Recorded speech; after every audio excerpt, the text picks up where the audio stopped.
rocking with the best. Purple and yellow, purple and yellow, purple and yellow, purple and yellow. The Lakers repeat back-to-back titles. Welcome to the Big Baby Jonathan Sports Podcast. Oh, he's smoking hot. The latest Laker news. Another great Showtime feed. The greatest Lakers show. This is going to be legendary for a long time. This is the Big Baby Jonathan Sports Podcast. Lakers all day. Go Lakers!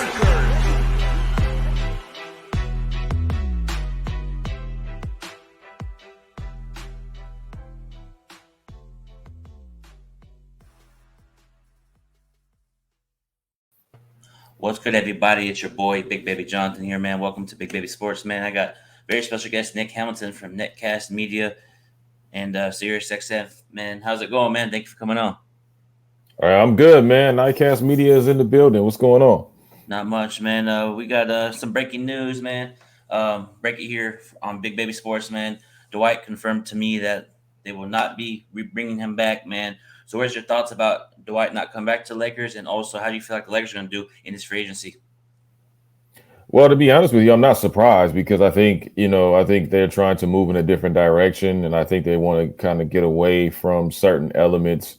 And it's unfortunate because I thought Dwight Howard did a really solid job last season with the Lakers. So it'll be interesting to see who they get to fill that role. But I don't think they're going to be able to do a whole lot in free agency because they're financially strapped with the cap.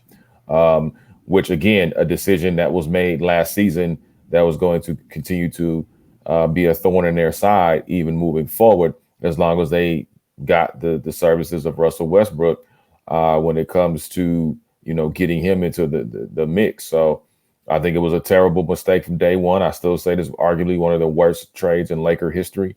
And it's going to go down as such because, yeah, he had decent numbers last season, but he just doesn't fit the system. He doesn't fit the system. He's statistically the worst three-point shooter in NBA history, yet he continues to jack up threes at random. We saw him jacking up shots, hitting the back iron of the basket. The dude threw up so many bricks. I thought he worked at Home Depot. The way that he was just going up and down the floor and just nonchalant about it most times. And I think that's what pissed a lot of Laker fans off was the fact that he was just so nonchalant and told the fans, so what? I'm going home. Y'all could take the loss. I'm going home like it was no big deal. And that's never been the Laker way, especially coming off of the heels of the late, great Kobe Bryant, and how he approached the game and how Kobe was so emphatically determined to make sure that every game counted, no matter whether they were going to the playoffs, not going to the playoffs, in the playoffs, competing for championships. That's how he took his approach. I mean, even you didn't get LeBron James with that careless type of attitude, even in losses of games. LeBron tried to politic it as far as trying to kind of keep the peace amongst the locker room. But even LeBron, you saw LeBron being pissed off at times by them losing games that they should have won. And so that's not the attitude of the Laker way. And I think Russell Westbrook was just so happy to be back in L.A. He thought L.A. was just going to roll out the red carpet for him. And that's not the case. Russell Westbrook, as he's more affectionately called, as played just as that. Fans have criticized him, rightfully so. Those of us in the media have criticized him, rightfully so. So I think, all in all, not to get off on the tangent, but all in all, I think that this Lakers season is not going to be too much different than the previous season. Hopefully, Anthony Davis, a.k.a. Street Clothes, could stay healthy and stay on the court, but I doubt that very seriously. I gave him an over-under of 55 games this season to play because I just don't think he's going to be able to stay healthy. I think he's just injury-prone for whatever reason. It's unfortunate because when he's on the floor, he's an absolute force to be reckoned with. But LeBron James hasn't, played a complete season in quite some time because he's getting old. He's entering his 20th season, so that's to be expected as well. So I don't know how much they can expect to have. Even if they do make the first round of the playoffs, they're going to get bounced because they just don't have the pieces needed to compete. And Lord help you if you lose Malik Monk to a bigger deal. That's really going to put you in a bind. I've seen reports that they're going after Victor Oladipo, but I don't think Victor Oladipo is going to accept that mid-level exception, especially after he turned down the similar type of offer in Miami because he's looking for more money and better real estate. Yeah, I agree with you 100% on that, man. And with last year, man, was a terrible season. Westbrook terrible year, man, and like a lot of people are saying, "Oh, Lakers are going to trade Westbrook." Like, how can they get rid of that contract? You think they should attach those 2 first-round picks and get them off their salary, or do you think they should just ride it out and have another terrible year? Because here's the thing: LeBron has not signed that extension yet. In my personal opinion, man, I feel like he's going to leave. Because I did tweet something about him leaving, and you put hallelujah. So I did. Yeah, I remember I saw that. So it's like, is it because why do you want LeBron to leave in a sense of that? Like, can you explain a little bit more about that? Here's the thing. Look, it's time for LeBron to go. I mean, if you really want to build towards a championship, and there's 9 million voices around Jeannie's head that are trying to guide her in different directions, which is never good, because you need somebody who's going to have the complete say-so, and that you have confidence that's going to make the complete say-so when it's all said and done. Yes, there are pieces in place like Rob Pelinka, who's a general manager. Obviously, he has a say-so. But LeBron tends to run teams. I not named the Miami Heat. We've seen what he tried to do in Miami, and Pat Riley had to put his foot down. And once the Godfather speaks, everybody else listens. But when you look at the Cleveland Cavaliers and what they've been able to deal with LeBron, before the decision, post the decision, yes, they won a world championship, but look at the aftermath after. Same thing with this Laker team. This Laker team is going to have to rebuild rather quickly if they're going to be in contention for an NBA championship and be able to lure another superstar that is much younger and more in their prime to pair up with Anthony Davis, because you're going to be stuck with Anthony Davis for the foreseeable future. If you can get Westbrook off the books, if you can get LeBron James off the books and move on, yes, there are going to be some growing pains, much like how we witnessed after the departure of Kobe Bryant. Even during the departure of Kobe Bryant that last year, the Lakers those last couple of years weren't that great. But you got a chance to see a Hall of Famer in the making at that point. But with LeBron James, it's like, okay, move on. It's time. Look, you got a championship. You made sure that the Lakers got back to prominence in that regard. That's great. But you haven't done jack crap since. And it's time to move on. It's time to scrap everything and move forward. The experiment was a moderate success, I should say. Now it's time to move on, man, and get younger. Look around the league, read the room, see what other teams are doing for them to be successful, and start to mimic that, and then amplify it as far as saying, okay, we're going to take this star or that star and try to lure them to the Lakers. That's something the Lakers have always done. Way back from, Kareem on down, they've always been able to lure other stars or superstars to Los Angeles. But they're not going to be able to do that with LeBron James hanging in the wings, because LeBron, it is LeBron James. And so you got to clear the way in order for that to happen if you're serious. And I don't think the Lakers are going to win another championship within the next 5 to 6 years. I think it's going to take that long for them to get back into contention, because they got a lot of things to do. Front house needs to be cleared out.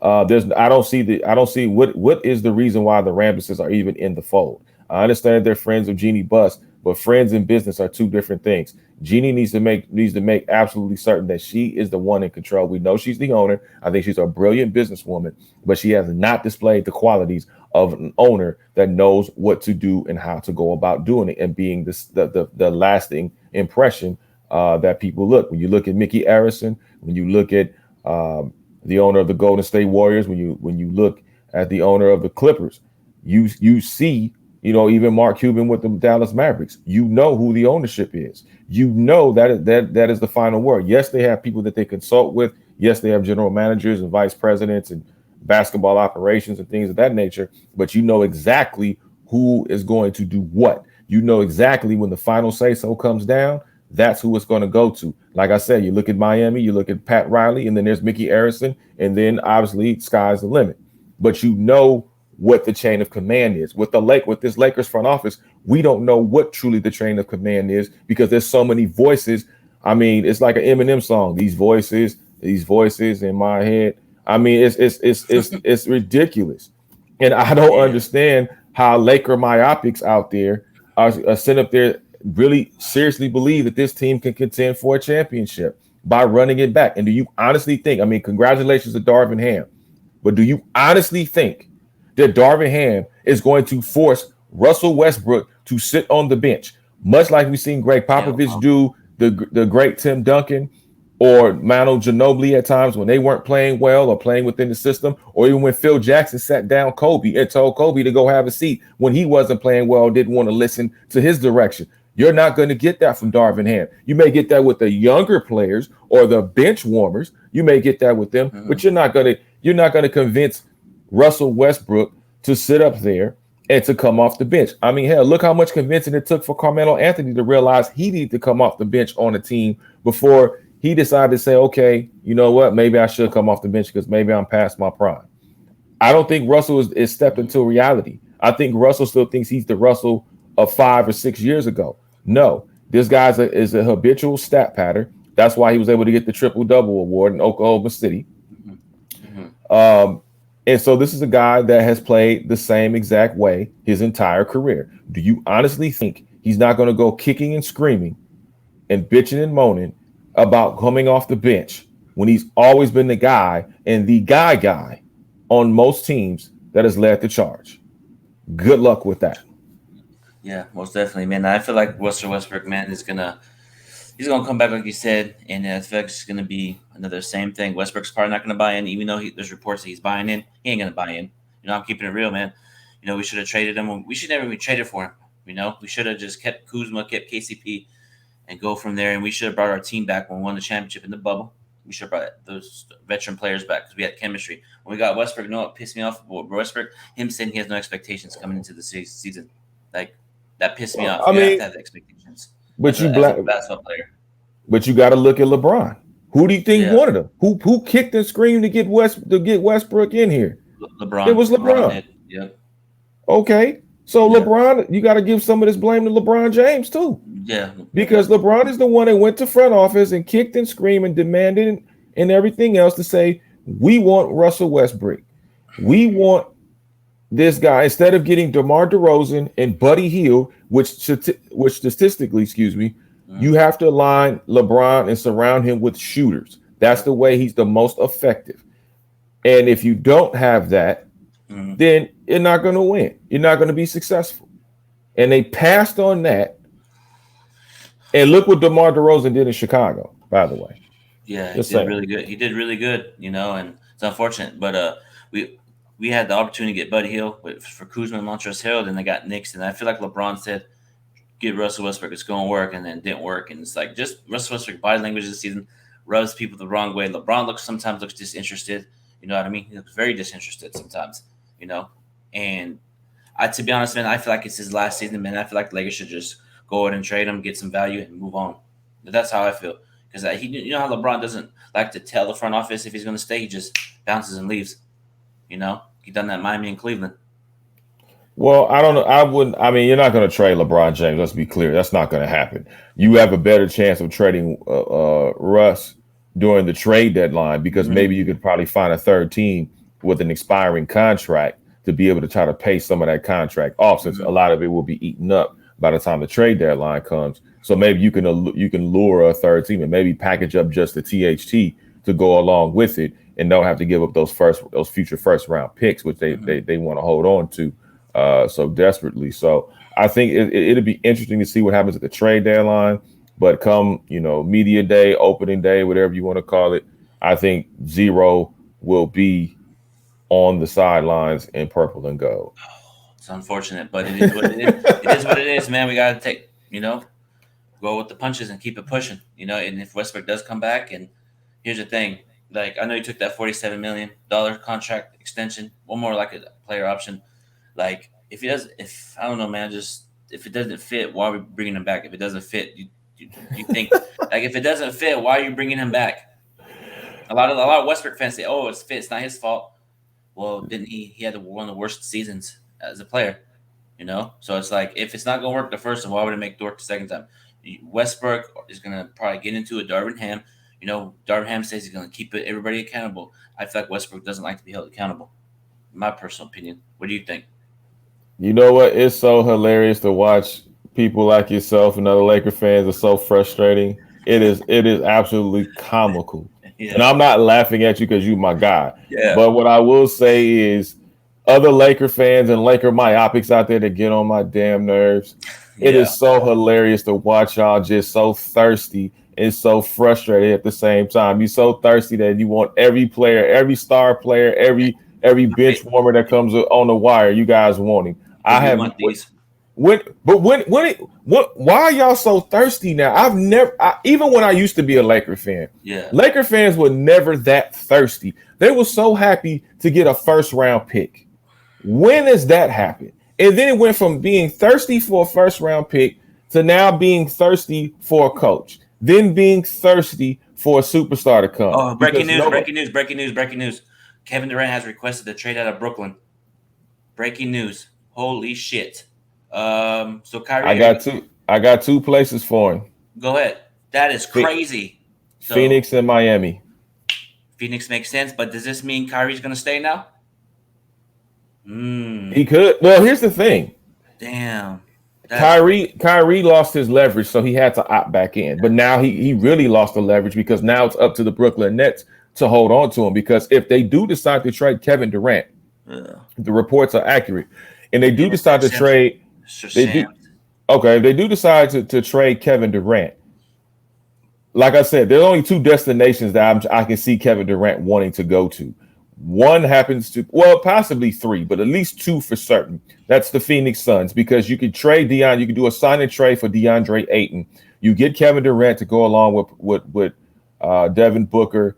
You go along with Chris Paul for another year, Cameron Payne, and those guys. You got a great coach in Monty Williams. So I think that could possibly be something. He's back in the Western Conference. Now, the Miami Heat also have tradable pieces. They have a great coach in Eric Spoelstra, but I've always said the Miami Heat is one player away from winning a championship. And I think Kevin Durant could be that final piece to go along with Bam Adebayo and Jimmy Buckets. And I think if you can keep those three together and build around those three, yes, you can give up a first rounder. Yes, you can give up Tyler Hero and whoever else you need to give up to move forward.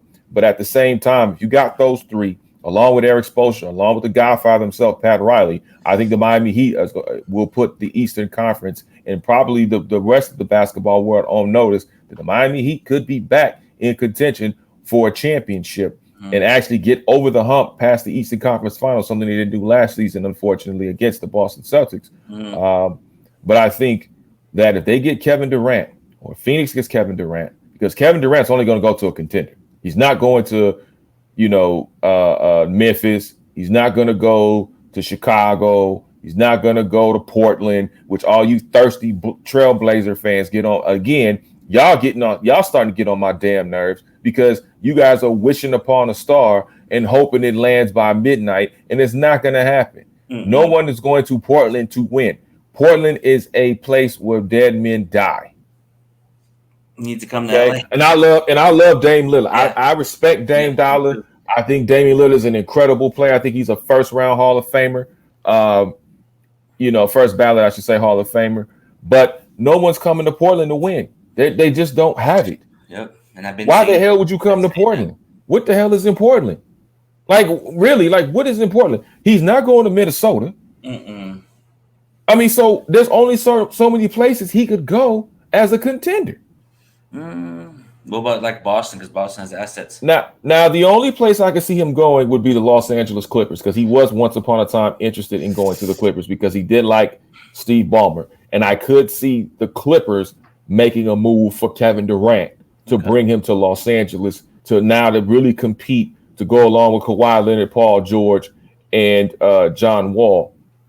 I could see that happening as well. I think they could negotiate something with Brooklyn that would appease their appetites. I know that they just recently signed Ivica Zubac to a 3-year, $33 million deal. So that's a salary right there. You could probably throw in Luke Kennard, who also has a hefty salary. Maybe throw in Terrence Mann and maybe another first-round pick, something to that degree, and bring them in. Maybe even throw in a Reggie Jackson, who knows. But at least you can actually have some tradable pieces on that roster that you can work with and that you can move to get a guy like a KD, who's, when healthy, arguably one of the most prolific scorers we've ever seen. You don't think if the Clippers call Brooklyn, like I know Clippers have assets, they got draft picks, but wouldn't you think Brooklyn would be like, give me Paul George or give me Kawhi if they say no? They know better. They know better.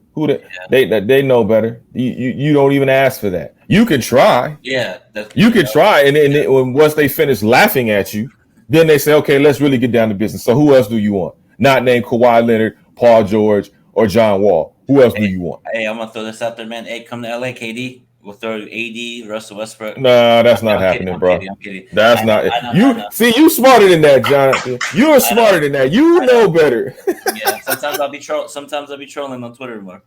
You know, dude. I seriously want to reach my hands forth and pray for you sometimes, man, because I know you over there going through it. Yep, it is. But at the end of the day, man, I've done it before. Brandon Ingram was here the days we had VJ Zubac struggling.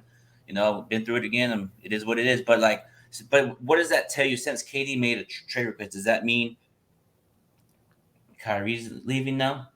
Well, let's dial back a bit. I mean, it doesn't necessarily mean it's because KD requested a trade that he's actually going to be traded this season, because it's still up to the Brooklyn Nets. If the Brooklyn Nets don't feel like they have some hefty pieces they can get in return for Kevin Durant, obviously you're not going to get equal value for a guy like Kevin Durant. But if they don't get enough hefty pieces as they feel they can get, then he's not going anywhere. He can request a trade all he wants. He's still not going anywhere until they deem it necessary for him to depart from the confines of Brooklyn.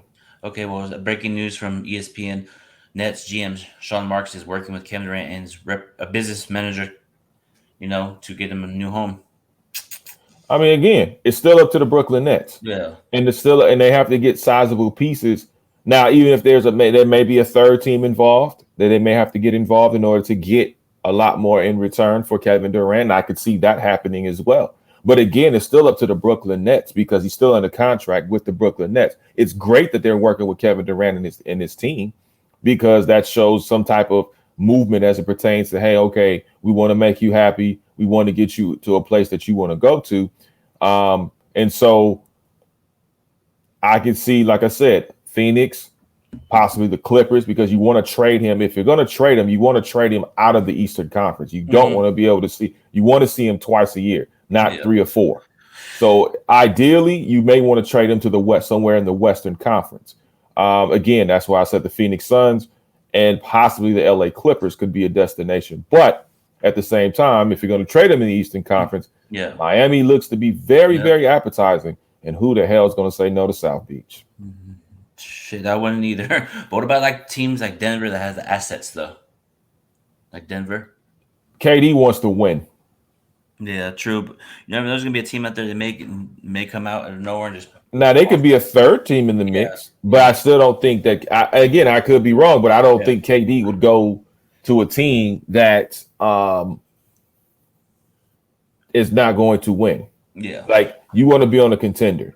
But right? You may be right about Phoenix because there's reports about Brooklyn being interested in Andre Ayton. Yeah, DeAndre Ayton. I mean, DeAndre Ayton is, like I said, you could do a sign and trade. You can, and then go that route. Do a sign and trade. Hey, okay, for that amount. Like I said, there's only 3 destinations I can see truly KD going to. Again, any destination is possible, obviously, because you have teams that have better assets than others. But if you're going to send this guy to a contender, and you really want to work with his representatives, you want to send him to a contender. Okay. Let me see here. Okay. I'll read that later. But yeah, man, it's going to be interesting. Whew, I didn't think this was going to happen. I didn't think KD was going to ask for a trade, but it's the NBA, it's going to be, and anything happens, it's possible. But yeah, man, thank you, Nick Hamilton, for joining, man. Go ahead and tell your people where they can follow you and tell them about your podcast. Hey, man, thank you so much for having me on once again, man. Keep up the great work. I appreciate you having me on. You can check me out every Tuesday, 10 a.m. Pacific, 1 p.m. Eastern, SiriusXM, Slam Radio 145, TMA with Nick Hamilton, and on all streaming platforms for free $99. You can also subscribe and download my YouTube channel at youtube.com/NHExperienceTV. That's youtube.com/NHExperienceTV. And also check us out at nitecastmedia.com, your gateway to sports, pop culture, community tech, entertainment, all rolled into one. That's nitecastmedia.com. Peace.